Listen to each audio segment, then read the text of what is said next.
When you're putting together your EDC, do you take self-defense into consideration? What's going on, everybody? I'm Lamar with MFN Research, and today we're gonna go through some options for self-defense in your EDC. Not gonna carry all of this stuff. Some of this stuff I am familiar with, some of the stuff I'm just getting exposed to for the first time, and some of the stuff I haven't used before. So with that, I'm gonna give you some options and we're gonna go to the table. So the first thing that I thought would be the most important to cover before we get into all the other gear is just the mindset. And I think when you're thinking of your own safety and your self-defense, your mindset is the most important. These things aren't necessarily things that you carry, but things to reflect or represent certain things in these categories. So first up, I've just got an earplug, and I noticed when I was laying everything out that one of the earplugs is missing. So these two kind of go together. These are my son's sunglasses, one of the many pair he has laying around the house. But to me, this represents your eyes and your ears. So pay attention, be looking to what's going on, listening in your surroundings, listen for sounds, look for things that just don't look right. And then the other thing that you're gonna see on here is this book, one of my favorite books, one of my favorite authors, Ryan Holiday, Ego is the Enemy. And what I'm saying by putting this here is throw your ego out the door.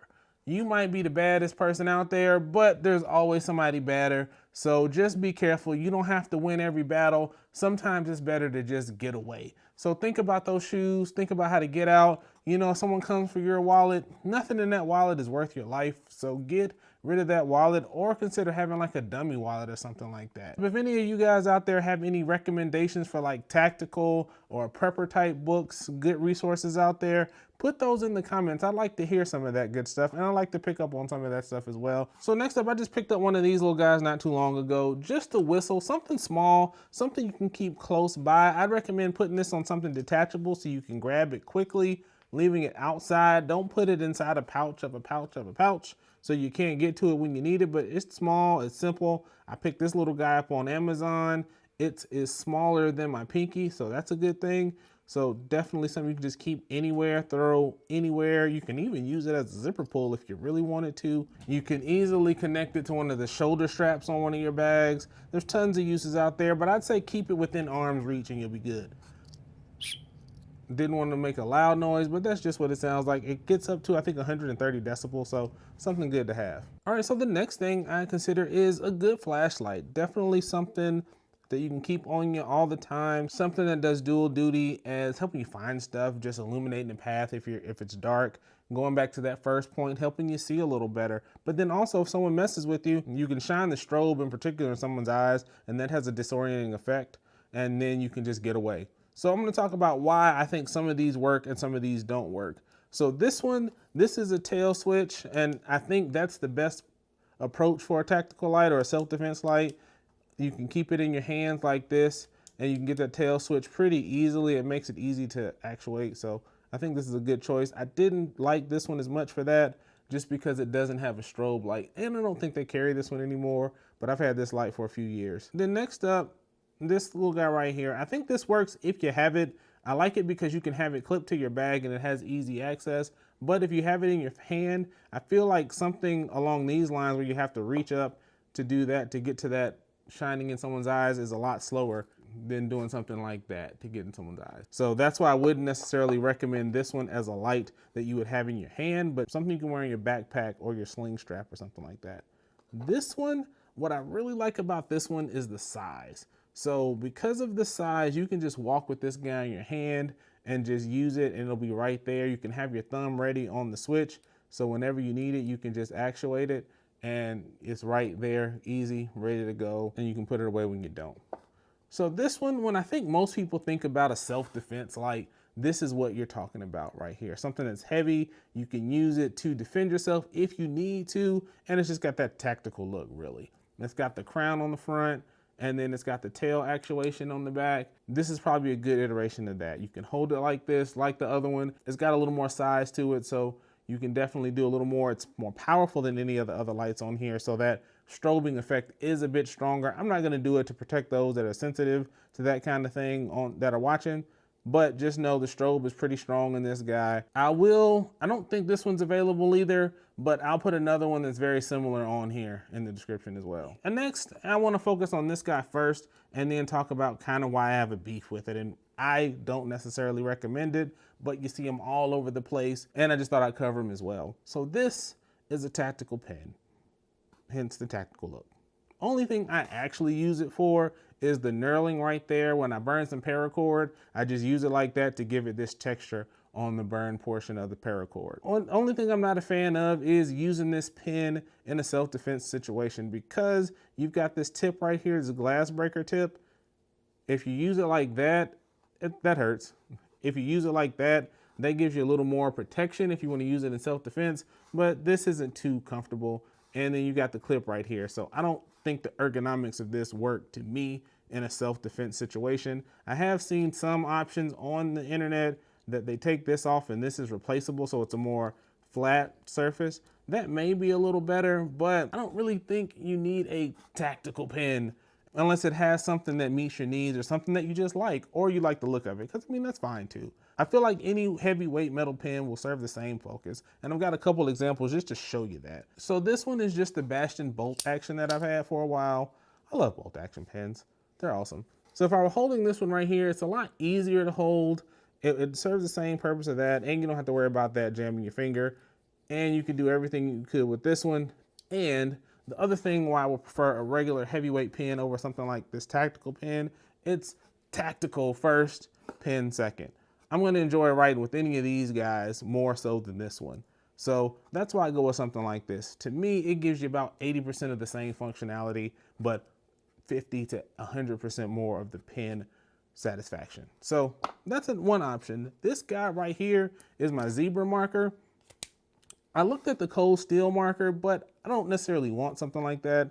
This is a marker that I have in my Lockbee Quattro. Check that video out if you want to, but this is another one that's heavyweight that'll serve the same function. So you got the flat end right down there. It's a little curved right there. I would rather use something like this just to get somebody out my way or something like that and get on about my business than using something tactical or something like that. So, and the final option is this guy. I've had this one for a little while as well. I've got a review on it as well. This is my Key Unity titanium fountain pen. So we get fancy with the self-defense a little bit in this one, and this one has a glass breaker on the end anyway. So again, same kind of thing. I would rather have one of these pens. I'm gonna like the way they write, so I'm gonna use them on a day-to-day basis. I'm more likely to have something like this with me than the tactical pen. But they look rugged and mean, so there's gotta be something to that as well. So these right here are why I decided to do this particular video. This, and can't remember the name of his channel. He just changed it recently, but I know his YouTube handle is Michael EDC. He did a very similar video to this, and I'll link that video in the description so you can check that out as well.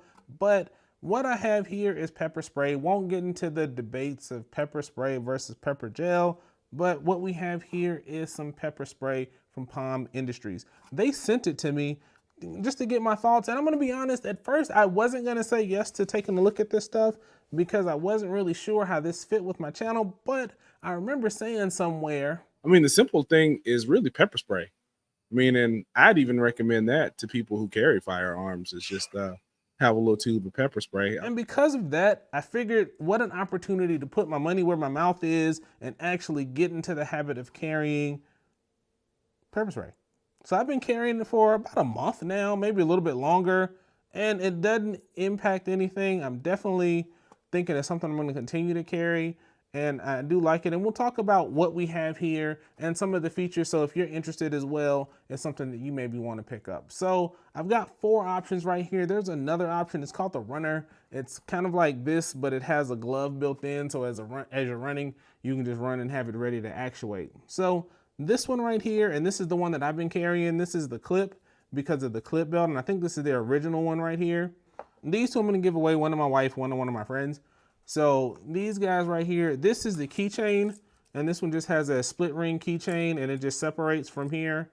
I don't have a nail right now, but that gets you there, and it just separates from there. So that's this guy.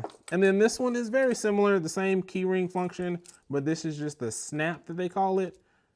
And it just has the detach right there. So if you have your own split ring or something like that, you can use your own versus that one that's included. So that's another option as well you may be interested in. And this guy, this is the big guy. This one is the MK3.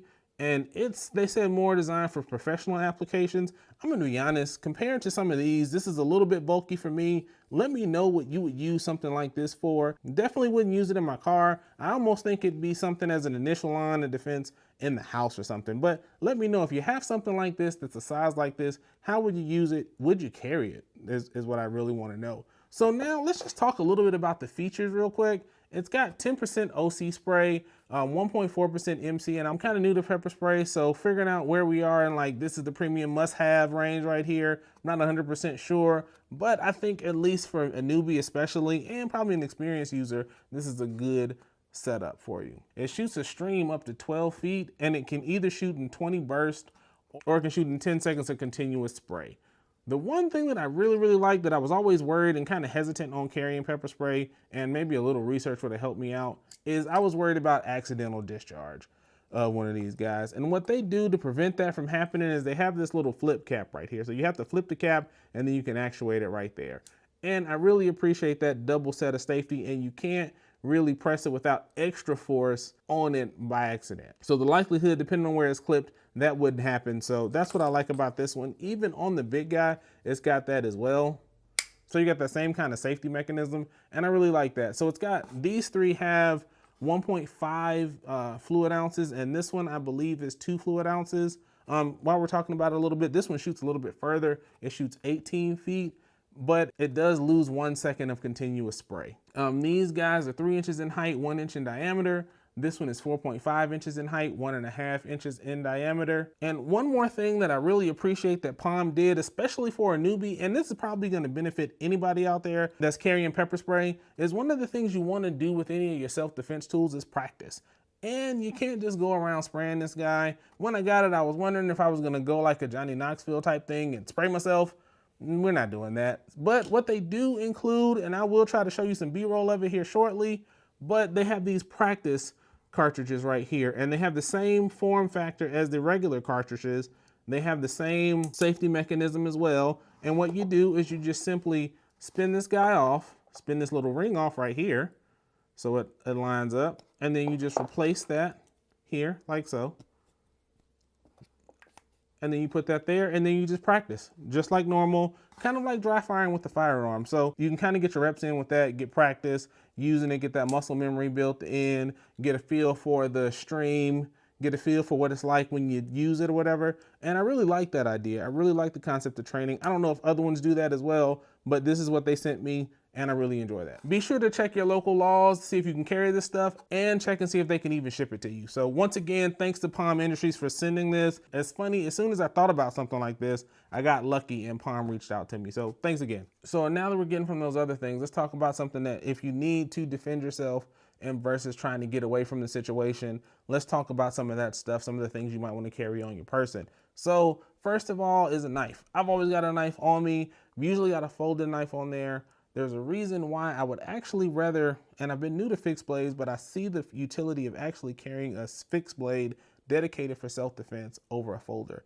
Because thinking about it, you've got this guy, it's on your belt, on your bag, on your shoulder strap, it's out, it's ready to go like this. Definitely wouldn't pull it out like that, but just showing the ease of using like that. So definitely something you could do. This wouldn't be the one I would use for that, but just to illustrate the concept, versus this one, you got to get it out, get it ready, and then flip it. That's just time. And in those situations, precious seconds make all the difference. One thing I also like is the footprint is smaller. So if you look, I mean, I know, different knives, all that good stuff. This footprint is about the same as this, easier to deploy. And one of the things you want to do is keep an eye on the ergos to make sure it doesn't slip out your hand. Make sure that it has good palm protection and stuff like that. Hey, I hope you're liking the video so far. Don't forget to like, comment with any gear reviews you'd like to see in the future, and subscribe to MF for Research. Any support helps grow my little small corner of the EDC community. Now back to the video. So there's a few options on the list that I haven't come into contact with, but I saw them just in some of my research, and I wanted to get feedback from you guys to see what you think about these options. Do you have any of these options? And if so, what do you have? So first up, I didn't even realize you could pick them up on Amazon as just a stun gun. Keep one of those in your bag if that's what you want to do. and have that on you. An expandable baton. That's one of the things my brother actually said that he wanted to pick up. It's just one of those that fold down small and expand pretty large. And then last up, it combines a firearm and I guess pepper spray. So it's a pepper ball gun. So it's little balls of pepper gel or pepper spray. I'm not sure which. I have to look at it again and see. And you can fire them off. So it gives you a little more of that distance from your pepper spray, and it's a little more concentrated, but you better make sure you're practicing your aim is good. It may be a little bit more challenging with the stream, but I'm not familiar with any of those things. I haven't tried any of them, so let me know if you try any of those. All right, last up, we've gotten to the last resort. There's nothing else to do but defend yourself. Not gonna show actual firearms on the channel because that's not what my channel is really about. Do I have firearms? Yes. Do I carry firearms?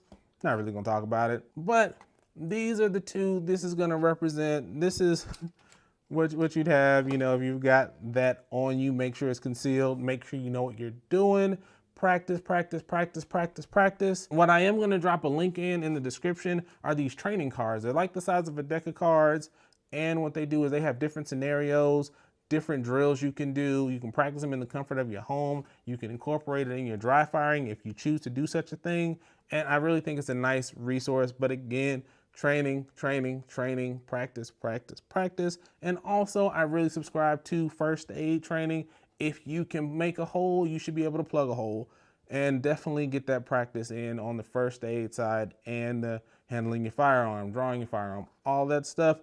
And be thinking about if you need to defend yourself in this kind of situation, what kind of legal representation are you going to have? How are you going to secure that? Because you don't want to wait till it happens to have that happen. Knowing somebody that was in a self-defense situation with one of these guys, I know that was a big point of stress for them. So keep that in mind, definitely. And last up, as a bonus, use whatever you got. If you got a multi-tool, you got a pen, you got a flashlight, you got a little water bottle, do whatever you need to do to get out of that situation okay. Anything on here can be replaced. Your goal is to try to get away, to do what you need to do for the next day. So that's all I've got on my self-defense EDC options. Would I carry all this at the same time? Definitely not. Would I carry some of these things at the same time? Oh yeah, definitely. Do I carry some of these things? I sure do. So with that, let me know what you would add. Let me know what things you would use. Tell me how you incorporate self-defense or keeping yourself safe as you're out and about in the day. As always, I'm Lamar with MF Research. Take care of yourselves, take care of each other. There's some videos on the screen of some other content that I have, and we're out.